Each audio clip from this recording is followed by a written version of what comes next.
राधे राधे। आप सब कैसे हैं? उम्मीद है कि आप सब अच्छे होंगे, स्वस्थ होंगे, अपने अपने कामों में व्यस्त होंगे। तो चलिए एक कहानी और लेके आई हूँ। पर हाँ, कहानी सुनाने से पहले एक बात कहना चाहूँगी कि कहानी को कभी भी स्किप मत कीजिएगा और आधा अधूरा मत सुनिएगा। स्किप करने से आपको पता नहीं चलेगा कहानी में क्या हुआ है, क्या नहीं, और आपको कुछ समझ भी नहीं आएगा। और स्किप करने से कुछ भी मतलब आधा कहानी अभी सुन लिया, आधा कहानी बाद में सुने तो कुछ पता नहीं चलता है। और कहानी को हमेशा पूरा ही सुनना चाहिए। पूरा जो कहते हैं कि कहानी को पूरा नहीं सुनने से हम कहीं जाते हैं तो रास्ता भी हम भूल जाते हैं। तो इसलिए कहानी को हमेशा पूरा ही सुनना चाहिए। तो ज़्यादा टाइम नहीं लूँगी, कहानी शुरू करने जा रही हूँ। कहानी है एक गांव की। उस गांव में एक सीमा नाम की औरत रहती थी और उसका पति था राघव। सीमा और राघव बहुत ही मेहनती थे, दोनों ही मेहनत करते थे और अपनी ज़िंदगी गुजारा करते थे, लेकिन बहुत ही गरीब थे। तो गरीब थे तो फिर दिन चलता गया। पर एक दिन मजदूरी करके आया तो उसका बेटा था एक राहुल। उसने बोला पिता से गर्मी बहुत है, मुझे तो ठंडा पानी पीने को मन कर रहा है। उसने बोला राहुल कि बेटा मेरे पास तो है नहीं इतना पैसा कि मैं फ्रिज को खरीद सकूं। तो उसकी माँ बोली हाँ बेटा, फ्रिज खरीदने के लिए पैसे तो है नहीं हमारे पास, हम तो इतने गरीब हैं तो हमारे पास खाने के लिए भी ज़्यादा नहीं होता है, जो मिलता है वही हम खाते हैं, जो पापा कमा के लाते हैं उसी से हम गुजारा करते हैं। तो बेटा बोला हाँ माँ, लेकिन पानी पीने का तो मन कर ही रहा है ठंडा, कि हम पानी पिएँ। तो इस तरह उसने ठंडा पानी उसको नहीं मिला पीने को। तो उसका दूसरे दिन उसका पिता राघव आया और बोला कोई बात नहीं, इस दिन तो मैं किसी न किसी तरह इंतज़ाम करूँगा। अभी तो मेरे पास 3000 रुपये है, तो मैं जा रहा हूँ दुकान पे, देखता हूँ कि कोई फ्रिज मिल जाए तो मैं तुम्हारे लिए फ्रिज लेके आऊँगा। तो फिर वो गया दुकान पे। तो पहले शोरूम में गया। शोरूम में बोला भैया फ्रिज कितने का है? तो उसने बोला ये 14,000 का है। तो बोला इतना महंगा फ्रिज है, मेरे तो बचत में आएगा नहीं, मेरे पास सिर्फ 3000 रुपये हैं, इससे मैं फ्रिज कैसे खरीदूँगा? तो बोला कोई बात नहीं, तुम ना, उसने शोरूम में बताया कोई बात नहीं, जो पैसों को तो ले आना, 3000 में तो नया फ्रिज क्या कुछ भी नहीं मिलता है। तो बोला भैया आप बता दीजिए ऐसा कौन सा जगह है जहाँ मुझे 3000 में कोई फ्रिज मिल जाए। तो बोला ठीक है मैं तुम्हें बताऊँगा कि एक कोने में ही दूर जाकर एक छोटा सा बाज़ार है, वहाँ पे कबाड़ी की दुकान है, वहाँ पे तुम्हें कोई फ्रिज टूटा फूटा मिल जाएगा, कहीं पर अच्छे भी क्वालिटी में मिल सकता है। तो पूछ लेना कि कोई फ्रिज है तो वो तुम्हें फ्रिज दे देंगे और वो तुम्हारा काम भी हो जाएगा। तो फिर बोला ठीक है भैया, आपने तो मेरा मुश्किल हल कर दिया, मैं जा रहा हूँ, देखता हूँ क्या पता मिल जाए। वो गया दुकान पे तो बोला दुकानदार से, वो सब सामान बिखरे पड़े थे, ऐसे वैसे सब फेंके हुए थे। तो उसने बोला मकान मालिक से कि भैया यहाँ फ्रिज है? तो बोला हाँ फ्रिज तो है। तो बोला आप बता दीजिए कितना दाम है? तो बोला इसका दाम है 1600। तो बोला ठीक है, ये तो मेरे बचत में है, मेरे पास तो है इतने थोड़े से पैसे। तो बोला ठीक है, लेकिन ये चलता है कि नहीं? वो बोला चलता है, लेकिन लाइट नहीं है इसलिए मैं दिखा नहीं सकता हूँ, लेकिन चलता है, पानी भी ठंडा करता है, सब कुछ इसका अच्छा ही है, काम बिल्कुल अच्छा से करता है। तो बोला ठीक है मैं ले जाता हूँ, और बोला 1600 रुपये आपको दे देता हूँ और 300 रुपये मैं रेरा वाले को दे दूँगा जो मेरे घर तक फ्रिज पहुँचाएगा। तो उसने फ्रिज 1600 में ख़रीद लिया और 3000 उसको दे के 1800 में अपने घर में फ्रिज ले आया। तो ले आया तो उसका बेटा बीवी देखे तो बहुत खुश हुए। उसने बीवी ने पूछा कि आपके पास तो 3000 रुपये थे, तो आपने फ्रिज कहाँ से लिया? तो बोला शोरूम में गया था, 14,000 में फ्रिज दे रहा था, लेकिन मैंने नहीं लिया, लेकिन मैं किसी कबाड़ की दुकान पे गया जो शोरूम में भैया ने बताया था, तो वहाँ से मैंने ये फ्रिज खरीद लिया। तो फिर ये फ्रिज अच्छा है और काम भी कर रहा है। उसका बेटा बहुत खुश हुआ, बोला ये तो बहुत अच्छा फ्रिज है। तो माँ और बेटे खुश हुए और फ्रिज को लगाए तो बिल्कुल चल रहा था और फ्रिज में पानी देख रहे, ठंडा पानी होने लग गया। तो उनका पूरा परिवार खुश हो गया और सबको देख के राघव भी बहुत खुश हुआ।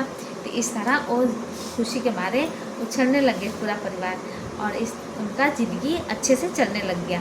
पर देखते हैं ना, दूसरे की खुशी दूसरे से देखा नहीं जाता है। तो फिर गांव के लोगों में भी ऐसी बातें चलने लग गई कि देखो राघव तो इतना गरीब है, मिडिल क्लास से मजदूरी करता है, उसके घर में फ्रिज आ गया है। तो फिर बाकी लोग भी कहने लग गए हाँ हाँ उसके में तो फ्रिज आ गया है। तो एक आदमी था और बोला हाँ मेरी बेटी के तो ससुराल वाले आने वाले हैं, तो मेरे को भी तो फ्रिज चाहिए, उनको तो ठंडा पानी पीने का आदत है, मैं उनको घर का पानी गर्म पानी दूंगा तो पी नहीं पाएंगे, तो क्यों ना मैं फ्रिज उधार पे उनसे ले लूँ और राघव से ले लूँ और बाद में उसको वापस कर दूंगा। तो बाकी लोग बोले हाँ ये हो सकता है, लेकिन पूछ लो क्या पता वो देगा कि नहीं देगा। तो फिर वो गया राघव के पास और बोला राघव भैया देखो मेरी बेटी की नई नई शादी हुई है और उनके मेहमान उनके परिवार वाले आने वाले हैं, तो कुछ दिन के लिए अपना फ्रिज मुझे दे दो। तो बोला राघव मैंने फ्रिज तो बहुत मुश्किल से ख़रीदा है, मैं अपनी पत्नी और बच्चों के लिए ख़रीदा है, तो फ्रिज तुम्हें कैसे दे सकता हूँ उधार पे। तो उसकी पत्नी सीमा सुन ली, बोली कोई बात नहीं भैया मैं आपको फ्रिज दे दूँगी, लेकिन इसके लिए मुझे इस फ्रिज के बदले महीने का 50 रुपया लूँगी। तो आदमी बोला ठीक है मैं आपको 50 रुपये दूँगा और मुझे फ्रिज दे दीजिए कुछ दिनों के लिए। तो उसने फ्रिज दे दिया और फिर उसको पैसा देने का वादा किया। तो वैसे ही उसने 50 रुपये करते करते और उसका आमदनी होने लग गई। तो उसने राघव से बोला सीमा तुमने तो वो फ्रिज उनको दे दिया, तो फिर हम कैसे तुम ठंडा पानी पियोगी और हमारा बेटा कैसे ठंडा पानी पिएगा। तो उसने बोली कोई बात नहीं, हम पहले भी तो ऐसे पानी पीते थे और अभी भी हम पी लेंगे। अब तो सोचिए तो सही, जो हम फ्रिज लिए हैं उसके बदले हमें 50 रुपया भी तो मिलेगा और उस 50 रुपया को जोड़ जोड़ के हम एक और नया फ्रिज किन लेंगे। इस तरह हम गांव में कितने सारे लोगों को उधार फ्रिज देने लग जाएंगे और हमारे पास एक आमदनी का जरिया भी हो जाएगा। तो सीमा के पास सुन के राघव बहुत खुश हुआ और इस तरह उन्होंने फ्रिज को किराए पे देना शुरू कर दिया। जब किराए पे देना शुरू कर दिया तो उनके घर में बहुत सारे पैसे हो गए, उन्होंने और भी कितने सारे फ्रिज खरीद लिया और भी ऐसे आमदनी उनका शुरू हो गया, उनका बिजनेस भी शुरू हो गया। तो भगवान की कृपा से उनका गरीबी भी दूर हो गई और बिजनेस भी शुरू हो गया और वो इस तरह वो उनके पास बहुत सारे फ्रिज हो गए। तो कहते हैं ना भैया कि मेहनत और दिमाग दोनों ही काम अगर पे लगाएं तो हम क्या से क्या नहीं कर सकते हैं। तो सीमा ने चतुराई से और राघव ने अपनी मेहनत से अपनी गरीबी को और दूर किया और लोगों को भी फ्रिज देकर और उनको भी मतलब ठंडा पानी पिलाया और उनको भी ज़िंदगी को आसान बना दिया। तो मेहनत और दिमाग दोनों अगर हम मिला दें तो फिर हम कुछ भी कर सकते हैं।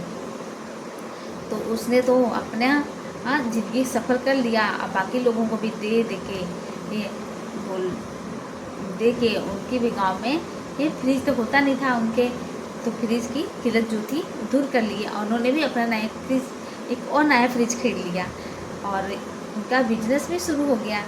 तो किसी भी काम करने के लिए ज़्यादा सोचिए मत, जो भी है हमारे पास दिमाग जो भी है तो उसको इस्तेमाल कीजिए और सोचिए जो भगवान करेंगे अच्छा ही करेंगे। और ये सोचिए कि हम दूसरे की सहायता भी कर रहे हैं तो उसमें भलाई के साथ साथ हमारा आमदनी भी हो रहा है। तो इस तरह किसी न किसी कहानी से हमें कुछ न कुछ शिक्षा मिलती है। इस कहानी से हमें यही मिल रहा है शिक्षा कि हमें अपनी मेहनत से ये कुछ भी कर सकते हैं और दिमाग लगाएं तो और भी कुछ कर सकते हैं। तो आप भी हमेशा दिमाग से काम कीजिएगा और अपनी मेहनत पे भरोसा कीजिएगा।